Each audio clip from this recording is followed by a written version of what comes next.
Hello, welcome to another episode of In the Trenches with Gang Green. I'm your host, Bubbs. Today is Tuesday, January 7th. Hopefully, everybody's having a good day so far today. This is episode 466 of the In the Trenches with Gang Green podcast. I thank you, as always, for joining me. Another day, another podcast, and more to talk about with the New York Jets general manager and head coach search. Appreciate all those tuning in on YouTube. Make sure to please like and subscribe.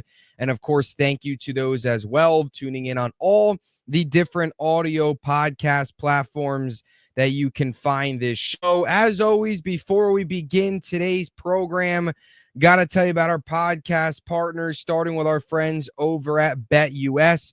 Question of the day, Jet fans. Let me know what you think in the comment section down below. Who do you want the Jets to hire as their next head coach? We'll break down every candidate and where I stand on each candidate today on the podcast. For those of you, check out my link in the description of this video to get a 125% sign-up bonus on your first 3 deposits up to $2,000. Also, our friends over at SeatGeek, check them out. If it's your first time using SeatGeek, use promo code BUBSONSPORTS for $20 off your first purchase and get yourself to some awesome entertainment, not just sports, but anything in entertainment. Plays, concerts, shows, you name it, SeatGeek has it. Look at the price, and if it's your first time buying, subtract $20 from that price when you use my promo code BUBSONSPORTS. Also, Huga House, if you want any of their awesome selection of hats, check them out. And at checkout, use promo code BUBS for 15% off any purchase. And when you use that promo code on your first purchase, you'll get 20 or 15% off. When you use that promo code second purchase, you'll get 30% off your second hat. So definitely capitalize on that and get yourself some awesome Huga House swag. So here we go. Episode 466. Another day, another pod. As I mentioned right in the open, more general manager and head coach discussions. This is going to be the case for a while. It feels like this is going to be a search that probably we don't have an answer probably until late January. It feels like GM definitely. I mean, I think it would be smart for the Jets to hire a GM first. I think most people would agree. So GM probably first, but even that, it feels like this is going to be with all the names, and this is just the first round of interviews that they've got to go through. Then you have your second round of interviews, potentially another round after that to really try and finalize your candidates and figure out, who is the best guy, best fit for this job. But it feels like just the names they're interviewing, some of the potential finalists with the way the playoffs shake out, this is going to be a search that's going to take a while. So these are going to be topics we're going to talk about a lot here on the podcast. But as I talked about yesterday, today I wanted to break down my tier list. So I created a tier list. I'll throw it up here on the screen in a little bit. Want to break down where I stand with each candidate. I've got a couple different sections. I've got a couple different tiers that I put each candidate for head coach and general manager into. Now, I want to make it clear. The Jets so far have 12 general managers that they've interviewed or requested interviews with. Okay, they added 2 more to that list today. They've also have 14 coaches that they are going to interview or already have interviewed as well. So 26 names total that we will discuss today on the podcast, and I'll break down where each name fits on my head coach tier list, which we'll start with first, and in my general manager tier list, which we'll get to second here a little bit later on in the podcast. So without further ado, let's begin with the head coach tier list. I'm going to start here with Mike Vrabel. Okay. He is under my yes tier. My first tier is my yes tier. It consists of 2 coaches. Again, I'll throw up the graphic here in a second. Mike Vrabel, 6 seasons with Tennessee. You know where I stand with him. I think most Jets fans agree with me on this one. I think most NFL fans would respect this hire if the New York Jets made it. The biggest question with Mike Vrabel is what's the deal with New England. It feels like after the firing with Gerard Mayo and Mike Vrabel's interview with the Jets, where he had dinner the night before, then went to the facility while the team was preparing for Miami, not something you typically see an outside coaching candidate in the first round of interviewing go to the facility. Typically, it's through Zoom first or virtual, and in the second round of interviewing is in person, right? Mike Vrabel basically skipped all that, went to the facility, had dinner with Tannenbaum and all them. All reports came out that it went really well. And then, boom, after the Patriots Sunday win over the Bills, they fired Gerard Mayo. So it does feel like Vrabel will ultimately end up with New England. But again, that still, I don't think, can deny you as a Jet fan as putting him number one on your list. In my opinion, he should be number one on your list. If you want experience, that's what I want. He's the guy to go out and get. 54-45 regular season record, 6 seasons with Tennessee, a coach of the year in 2021. 4 of his 6 seasons had at least 9 wins, made the playoffs in 3 of 6 seasons, made the conference title game with the Chiefs in against the Chiefs in 2019. The way it ended in Tennessee, I don't think was much of his fault. General manager wasn't great. That situation, they traded away some of his best talent like A.J. Brown. Vrabel is a legitimate CEO guy that if some way, somehow he doesn't go to New England, you in a heartbeat take him with the Jets. I don't see it happening, but we can dream. Still number one on my list. Under the yes tier as well is Brian Flores. He is easily my number 2 option, and you could probably make the case realistically the Jets' best option then in my eyes. If you're just going to say Vrabel's going to New England, which is fine. I think that ultimately happens. I don't think he's coming to the Jets, which I've said for a while now on the pod. So then that would technically mean Mike Vrabel or Brian Flores is your realistic number 1 option, which I'm okay with. I know Brian Flores is a very controversial name against Jet. Feels like there is a portion of the fan base that loves him and a portion of the fan base that wants nothing to do with him. I feel like there's no in between. I'm in the point of I would love this hire for the Jets. I know when you look at his overall body of work in Miami, right? 24-25 in 3 seasons. The way it ended was a little ugly with the whole ownership and all that stuff. It felt like if he would have gotten another year, it felt like if the way things ended in Miami and he was put in a better situation, you can make a strong case he should still be the coach there. And you can make a strong case he would still be coaching there if he was given more time and just a better situation. I still look at Flores overall as a whole body of work, and people say, oh, no playoffs, all that stuff. But I try and give him the benefit of the doubt. He had a 10-win season in 2020. He went 9-8 in 2021. So over his last 2 years, he had a 19-14 record. That is better than any Jet coach has done in a very long time. When the last Jets head coach to have back-to-back winning seasons, well, that was Rex Ryan in 2009, 2010. If Brian Flores came here and had back-to-back winning seasons in 2020 and 2021, he'd probably still be the coach right now if roles were reversed. I also think some of his mistakes he made in Miami, he can fix and can adjust. Ideally, he's learned from his mistakes. This is a guy that's deserving of a second chance.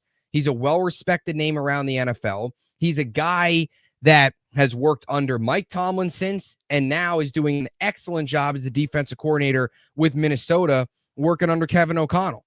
So he's learned under 2 of some of the better coaches right now in the NFL. He's ready for another opportunity. I don't think his stint in Miami is as bad as people make it out to be. And again, none of these candidates are perfect. That's what happens when you whiff on your coaches. You're going to be put in a position where you're going to have to pick and choose and get a little lucky. And in my opinion, I think giving Brian Flores the benefit of the doubt and really just diving through it, he's a guy to me that has learned from his mistakes, has proven that as a coordinator, has proven that with the destinations he's gone, 2 very good destinations, 2 well-run teams from a coaching perspective, that he can come in here with a motivated, a chip on his shoulder, a CEO type guy, no nonsense, get rid of this country club atmosphere. He's also from here. He's from Brooklyn, so has the hometown ties. Brian Flores is also under the yes tier for me. The like it tier. One guy in this tier, and that is Aaron Glenn. I know what people think. Glenn's another guy. You either want him as coach, don't want him as coach. I guess actually maybe that's not the case. I'm kind of in the middle with Glenn. I see both sides of it. I get the concerns of Robert Saleh and all the first-time DCs. The list can go on and on of the first-time DCs, especially in this since 2000 that the Jets have hired.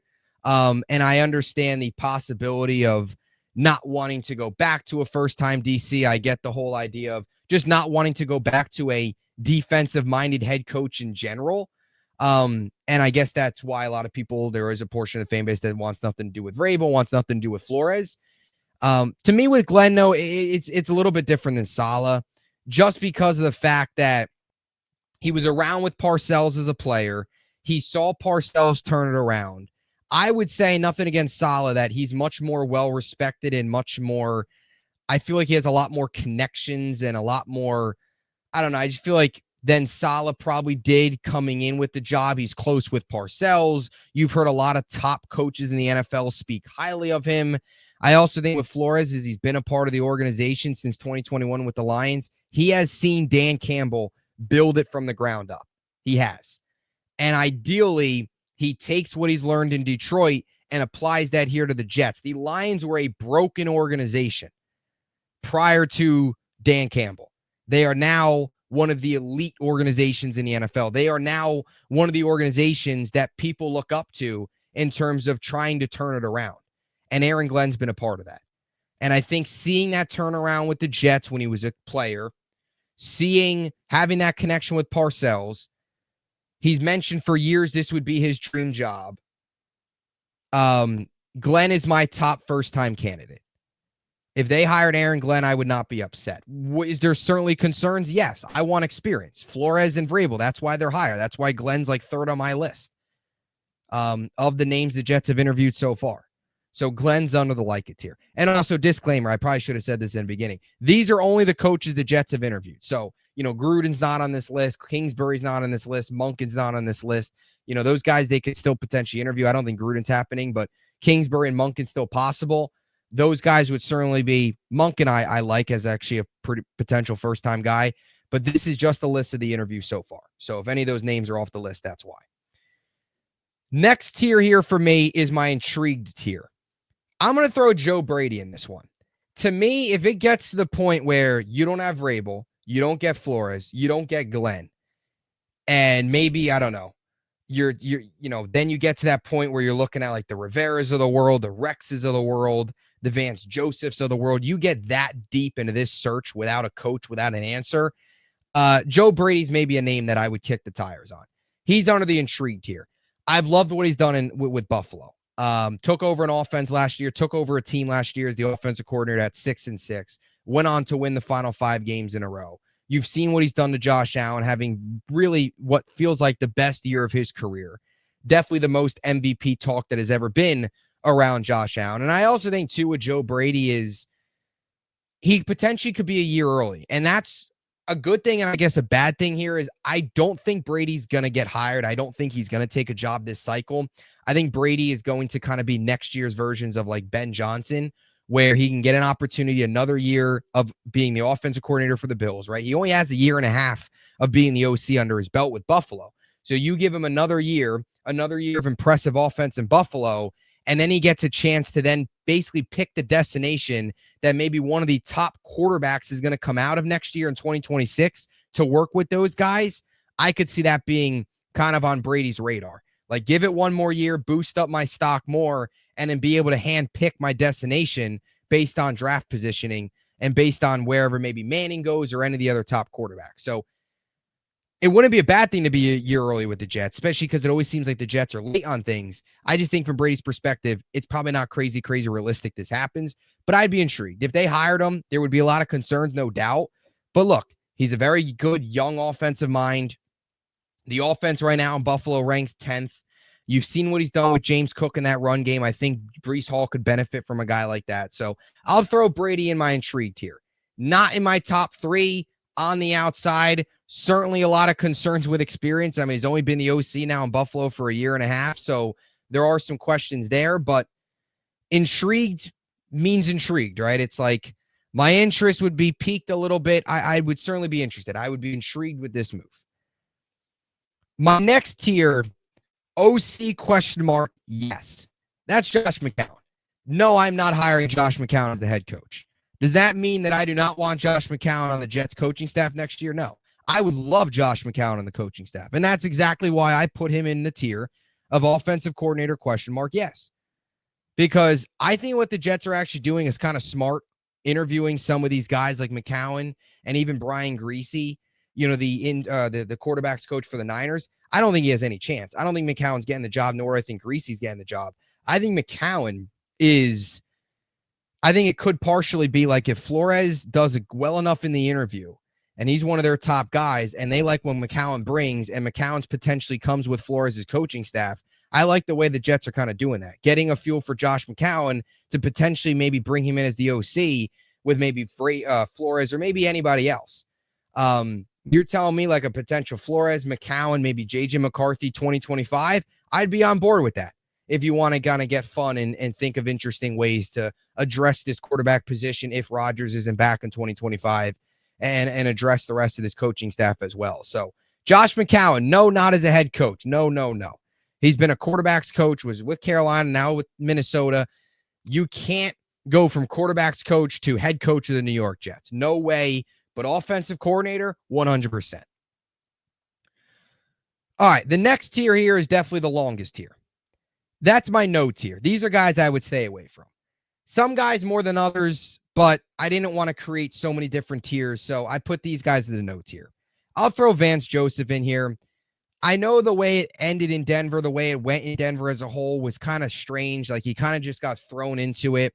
2017, 2018, just, a year removed at that point from the Super Bowl 50 squad in 2015. Didn't really get a chance to kind of build the foundation, was kind of like the end of that 2015 core going into trying to build a new core, which it took them a while to do, but it feels like they finally hit it with Sean Payton and Bo Nix now. There's a lot of people around the league that you hear talk about Vance Joseph that believes he deserves another shot. He's 11-21 in 2 seasons. He spent 4 seasons after that with Arizona as the DC. Now the last 2 years with Denver, they currently rank 7th in the NFL in defense. You can make the case he's learned from his mistakes, but to me, it's just too risky. Those 2 years, they were ugly. It only translated to 11 wins. I'm not trying to compare the guy to him, but Gase had 9 wins here in 2 years. Vance Joseph, 11 wins. I just not enough there for me. If you told me Vance Joseph was in Denver for 3 years and maybe went 9-7 one year back when they, of course, only played 16 games, then maybe I'd be on board. Like if he had a 9-7 season, maybe a 7-9 season and like 6-10 or something, maybe, but 11-21 in 2 years is not great. And he's been out of it now coaching for a good 6 years. So I'd stay away from Joseph. He's not my least favorite candidate, but I would stay away. Ron Rivera is also under the no tier. 13 seasons, 9 in Carolina, 4 in Washington, 102, 103, and 1 record overall. You talk about experience, and you could say, oh, well, you talk about experience a lot. Rivera brings that. Yeah, but I think he's past his time. He's past his time. The last time he really had success, he had an MVP quarterback all the way back in 2015. His 4 years in Washington did not go well. I understand ownership wasn't very good, but he's getting up there now in age. I just think his message, his way of coaching, I just think doesn't resonate. I think his time's up. That happens with coaches. Their message, their vision, the way they run things just gets outdated, and I think that's happened with Ron Rivera. I think time has run out for him as a head coach. So I would stay away from Ron Rivera, and I would honestly hire Vance Joseph before I hired Ron Rivera. In my opinion, I would. I just think Ron Rivera's I don't think he has much left in the tank, really. I think his message, whatever it is, his time's up as a head coach. Simple as that. Also in my no tier is Bobby Slowick. No way. Not much else to say other than you look at the Texans offense, you look at CJ Stroud and their regression this year. 12th ranked offense last year, 22nd ranked offense this year. They went from a borderline top 10 offense to almost a bottom 10 offense in football in just 1 year. You hear Texans fans, they want him out as the OC, and you're going to sit here and tell me you're going to hire him as the head coach? No way. So Bobby Slowick also under the no tier. Brian Griese, I guess I could have put him under the OC, yes. He's just so inexperienced. The guy, he's been in the league. He's 2022. He was the quarterback's coach for the Niners, and since that point, that's what he's been. He's only been the quarterback's coach for 3 years now. It's an outside-the-box interview, which I sort of like. I kind of like the Jets doing a very extensive search here and not just, getting a call from Peyton Manning and saying, hey, Gaze, here's the job, or getting a call from Andy Reid and saying, here, Nagy, here's the position. I like how they're doing this. He played from 98 to 2008. It's just, he's been in the league for 3 years. We as Jet fans complained about Rob Calabrese not having enough experience when he was the QB's coach. We're going to sit here and hire a guy that's in his third year in the NFL as a quarterback's coach and say, here you go. Here's the keys to the franchise. No way. And I'm higher on McCown just because of the potential connection with Flores than Greasy. Would I be upset with Greasy as OC? I guess not. The guy's resume is just so small, but no way as a head coach. And Darren Rizzi is also under the no tier. The interim head coach with the Saints, just no way. I'm not doing that. Yeah, no. Moving on. Final 2 tiers here. I have a sexy Rexy tier. Rex Ryan, to me, gets a tier of his own. I'm not putting Rex under the no tier. I'm not putting the Rex under the yes tier. I'm not putting him under, the like it tier. I'm putting him under his own tier. I think Rex Ryan's kind of different than the other candidates, right? Former coach, publicly campaigning for the job the last 2 months now. To me, I'm not against Rex Ryan as many others are. He interviewed for the job today. He's been out of the league now for 8 years, since 2016. We all know 46-50 regular season record with the Jets, 50-52 overall with the Jets, including postseason. He's a guy that could certainly come in here and energize the fan base with, as a motivator and all that stuff. But as a foundation guy, Rex to me is just a win now coach. I don't know if he's a guy that can lay the foundation for the next 4 to 5 years. I think he's more of a guy that maybe the last 2 years would have been better off being the coach with a win now team as opposed to kind of going through a retool. I don't think he would be best for that, but I also wouldn't be totally against it. If you told me Rex and a really good staff around him, although he did say yesterday on the radio he doesn't really know who his staff's going to be, which maybe could have just been part of him not revealing anything. Not that he could have said, yeah, I have an idea, I'm just not going to say it. But either way, I'm not totally against Rex. He's not my top candidate, as you know. I think he gets the tier of his own. I'll call it the sexy Rexy tier. And if you told me Rex with a really good staff, I can get on board, but I don't think it's going to happen. I just don't think it's going to happen. So sexy Rexy tier, Rex Ryan. We'll throw him in there. My final tier here is Gaze 2.0. We've talked about this in a separate episode. Matt Nagy, Arthur Smith. Nagy's been riding behind Andy Reid and Mahomes his entire career, reading the Eagles, then went to the Bears, and now is back with Reid and now is with Mahomes. He's the offensive coordinator. His 4 seasons in Chicago were not good offensively. Everybody looks at the 2 playoff berths and say, oh, well, you have that. Yeah, context is key. His 4 seasons in Chicago, he's an offensive-minded coach, brought in to develop Mitch Trubisky. 21st, 29th, 26th, 24th. Those are his offenses in his 4 years. They got worse. The defenses, 3rd, 8th, 11th, 6th. They were carried by their defense. It's literally Adam Gaze and Peyton Manning all over again with Matt Nagy, Andy Reid, and Patrick Mahomes. No way. Also, Arthur Smith, no way. 7-10 in each of his 3 seasons. He had a 21-30 overall record. Salah's overall record was 20-36. Let's be honest. The success there between him and Salah is very similar. That's not a good thing. Also, offensive mind, 29th, 24th, 17th where his offense is ranked. The misusing of Bijan last year was criminal. No way. Definitely not this quickly. Maybe if Arthur Smith was fired 3-4 years ago, I would maybe be more on board. He's only 1 year removed. No way to Arthur Smith. So that's my Gaze 2.0 tier. So here they are. Visual here for you all. My yes tier, Mike Vrabel, Brian Flores. Like it, Aaron Glenn. Intrigue, Joe Brady. Offensive coordinator, ? Yes, Josh McCown. No, Vance Joseph, Ron Rivera, Bobby Slowick, Brian Greasy, Darren Rizzi. Sexy Rexy tier is the man himself, Rex Ryan. And we'll throw the Gaze 2.0 tier at the bottom. That's Matt Nagy and Arthur Smith. Now moving on to the general manager tiers.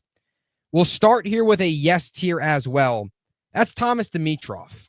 You know where I stand on Dimitroff. He's my number 1 guy. Experience and success. Has both of those. I think that's a perfect fit for what the Jets need.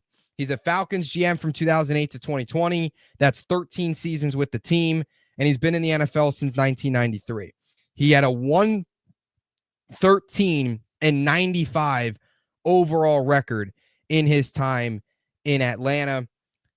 He drafted Matt Ryan, gave up a haul, but got Julio Jones, a gold jacket guy. He built the foundation from the minute he walked into that building. He built a foundation for that team over the next decade.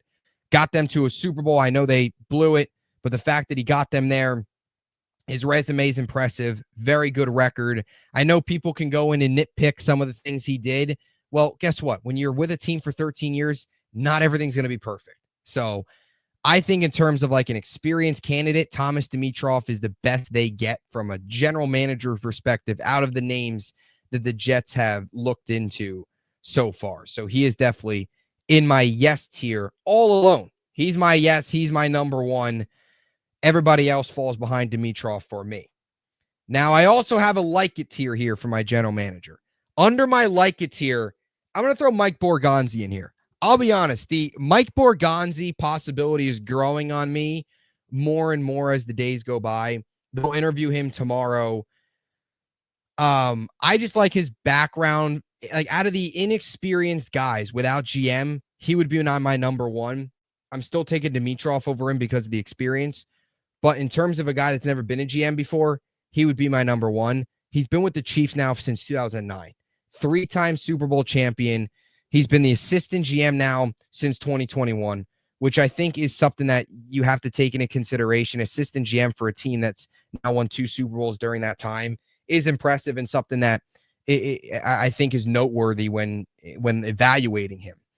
It's a winning organization. He's coming from Kansas City. I mean, I like that idea of he's seen pre-Mahomes era with Reed. He has seen post-Mahomes era or current Mahomes era now with Reed. He has witnessed so much winning. He's been there since 2009. I just think ideally from an inexperienced candidate perspective, you hope that he absorbed a lot of knowledge over these last decade where he has just been a part of winning every single day, every single year. And I would find it hard to believe that he would come here and not carry like any of that winning or any of that experience that he did gain from the higher ups there in Kansas City and not implement it here. So Borgonzi definitely falls under my like it tier. And you know where I stand. I want experience, but Borgonzi is just a little different just because of where he's coming from. Like Kansas City year in and year out to be where they are every single year. I think I could certainly get on board with a guy like that, even though he's never been a GM before. I have 2 names under my intrigued tier. And I promise these are not the same tiers here. They're a little bit different, but the first 3 are. Under my intrigued tier here, similar to Joe Brady, head coach, I'm going to throw Mike Greenberg in here. Mike Greenberg, to me, is not as much of high on my list as Borgonzi. He's intriguing to me. I could get behind it. He spent 15 seasons now with the Bucs. He grew up a Jet fan, grew up in Long Island, worked with Tannenbaum. So he's a salary cap now guy for Tampa Bay, similar to Tannenbaum. It feels like the way he runs things could be very similar to Tannenbaum, which does not surprise me why he's getting an interview right now with Tannenbaum leading the search. That connection with Tannenbaum, the connection with the Jets, growing up a fan. For a while now, many people have linked Greenberg to general manager vacancies. It feels like this is a guy that's been a long time coming. He'd be in my intrigue tier. Borgonzi, I guess, just coming from the Chiefs and, I guess more so, I don't know. I think Borgonzi just separates. I feel like his background's maybe a little bit stronger than Borgonzi, or a little bit stronger than Greenberg. But I could certainly get behind a Mike Greenberg for sure. He'd be in my intrigue tier. A new candidate that was just named today that they're interviewing is Brian Gain, who they requested. And I actually really like this name a lot. Assistant GM of the Bills since 2022. But prior to that, he was the Texans GM from 2018 to 2019. So I'm going to throw him in my intrigued tier. I don't know a ton about him, but I do know with Tennessee for those 2 years, they made the playoffs in both those seasons. Houston for both those seasons, has now worked with Buffalo. You can't find too much information on how he's viewed in Buffalo. It feels like he is kind of like the right-hand man to Brandon Beane, who he brought in 2022 after Joe Shane went to the Giants. So it feels like he kind of took over that role. Has been with the Bills as a overall since 2019. But what I like about Brian Gaine a lot is his fact that he's worked with the Jets from 1999 to 2004 as a scout. He also played in 96, and he has a connection to Bill Parcells and Aaron Glenn. So that aspect is intriguing. If you told me you get an Aaron Glenn, a Brian Gaine, so an experienced GM, and an Aaron Glenn, a first-time head coach, I can get behind that. That might be like your GM there, a guy that's been with the Jets, has a connection with Parcells, has a connection with Glenn, or at least seems like it because they were with the Jets at the same time. So maybe that's your potential match. So I like Brian Gaine for that main reason, just those Jets connections. Not so much of the Bills, not so much of what he did in Houston, although I do like that he's been a GM before, but it's also just those Jet connections. And I do think it's important for any of these guys, and that's what I like about Glenn is like these guys were there when Parcells turned it around. So ideally you hope they took something from that and could apply it when they're the coach. So Brian Gaine is under my intrigued territory.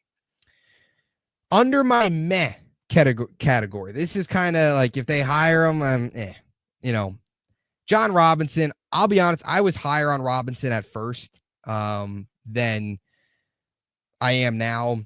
Just kind of reading more on him and understanding more and taking a deeper dive into him. I don't know. There's some concerns. The way it ended in Tennessee wasn't great. I know you look at his 7 seasons and he had a 66-48 record. The relationship between him and Vrabel is questionable. So if in fact Vrabel would to come here, I doubt John Robinson would be the guy. And if the Jets hire Robinson first, that would probably only spew Vrabel probably even further away. To me, he's just not an ideal retread GM option. I would rather a Dimitrov. I'd even rather if they go after like Brian Gaine, a guy that's had experience before. I'd even rather if they went after like a John Dorsey over John Robinson, in my opinion. Alec Hallaby, I know this might shock some people. It's nothing because it's not like he's been a GM before, and the other name on this list is also a former GM in this Met category. Hallaby, to me, it's just they already went down the whole Douglas Eagles route. 17 seasons in Philly so far. He's been assistant GM since 2022. He's, well respected and in a winning organization. I just don't know if it's smart for the Jets. And I'm not saying he's Joe Douglas 2.0, but I just don't know if, again, where you are as a franchise, can you risk that again? Taking another guy after you took a guy from Philly that just failed. You want to risk that again for a first-time guy? So he's kind of meh for me. I don't know if I'd love the whole Alec Hallaby thing. And also meh for me is Ray Farmer. We talked about him yesterday. He's the Browns GM from 2014 to 2015. A bad time for the franchise, an ugly 10-22 record in 2 seasons. I will say this, though, about Ray Farmer. I am kind of intrigued that maybe he possibly learned from it. He's been with Les Snead in the Rams since 2020. So if there was a guy that maybe learned from his mistakes in Cleveland, he went from complete polar opposite organizations. He went from an organization that didn't know what the heck they're doing and still don't know what the heck they're doing to an organization that's consistently won over the last couple of years. I think him working under Les Snead could be a positive. Him seeing them win a Super Bowl could be a positive. And maybe he's learned from his mistakes. It was a long time ago, 2014 and 2015. And he's been with the Rams now for 5 years. That's also a pretty long time. So Ray Farmer's under my meh category just because of how it went the first go around. It's also been a long time. So how would he be as a GM now 9 years later? Certainly a question. And in under my no category, there's 5 guys here. I'm going to throw Jim Nagy in here. I wouldn't mind Jim Nagy in maybe another role with his background with the Senior Bowl. I just think, come on now. Like, he's the Senior Bowl director. He doesn't have much NFL experience. You can't put this guy in the GM chair. Ryan Grigson, I know he's got experience, but to me, it's just not good enough. The way he did in ND, his drafts were horrific. What he did to Andrew Luck with that offensive line is borderline criminal, similar to what Arthur Smith as well. as we were talking about earlier. There's just no way. Maybe he's bounced, you can make the argument, maybe he's bounced back. You can maybe make the case if you hire Flores that he would maybe be here because he's with the Vikings now and he's been there since 2022. So maybe that's the case. I guess at that point, if it's Flores as head coach and Grigson GM, I guess you'd have to buy in then, or I would have to at least, because I like Flores as a head coach. But I'm just not on board. His time in Indy just wasn't good enough for me. Louis Riddick, no. I'll be honest. I don't get the love for Louis Riddick. I don't want to be negative. I don't want to be mean. I just can't take that risk. I know he might be a great GM. You just can't take that risk here with the Jets. I know he spent 2001 to 2013 with the Redskins and Eagles in various different roles. He's been out of the league now for, 10 years, 11 years? I mean, and now he's an ESPN analyst and you're just going to take him right off of television? I mean, no to Louis Riddick. It's one thing if this guy can go on ESPN and evaluate all this talent and make all these right predictions. It's another thing if he can actually sit in a GM chair for the New York Jets and turn this organization around. I don't see him doing that as a first-time guy with very little experience. And that little experience came a long time ago. Trey Brown's another name, kind of falls into the Louis Riddick thing, just not enough experience for me. He's been with the Bengals since 2021. He has a heavy scouting background, but just, again, I just don't think you can take a chance on these guys that have been just scouts before and just say, here's the GM job. No way. And a new name today added, which I don't love, John Eric Sullivan. I'd also say this, if the Jets hire him, that's probably the end of Rodgers. Coming over from Green Bay, he was the VP of player personnel since 2022. First joined the Packers in 2004. His most prominent roles, however, have started in 2018. I'd stay away. So here's the GM tier list. Thomas Dimitroff at the top. Mike Borgonzi there at the like it tier. Intrigued Mike Greenberg.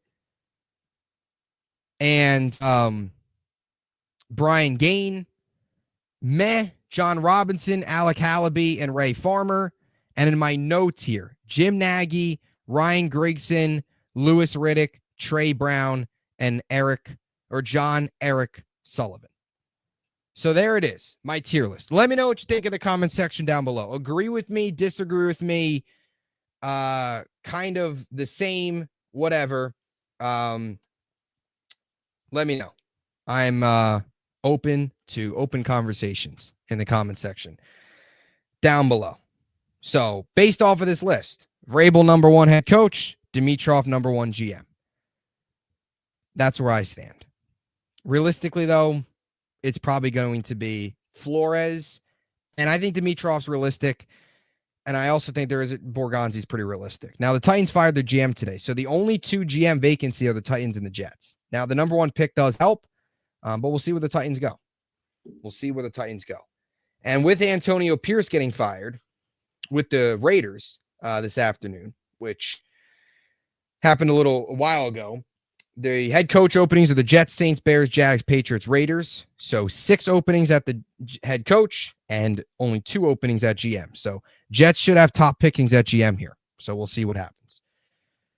So let me know what you think in the comment section down below. Appreciate the support as always. And we will talk to you guys soon. Thank you so much for watching. And until next time, JETS, Jets, Jets, Jets.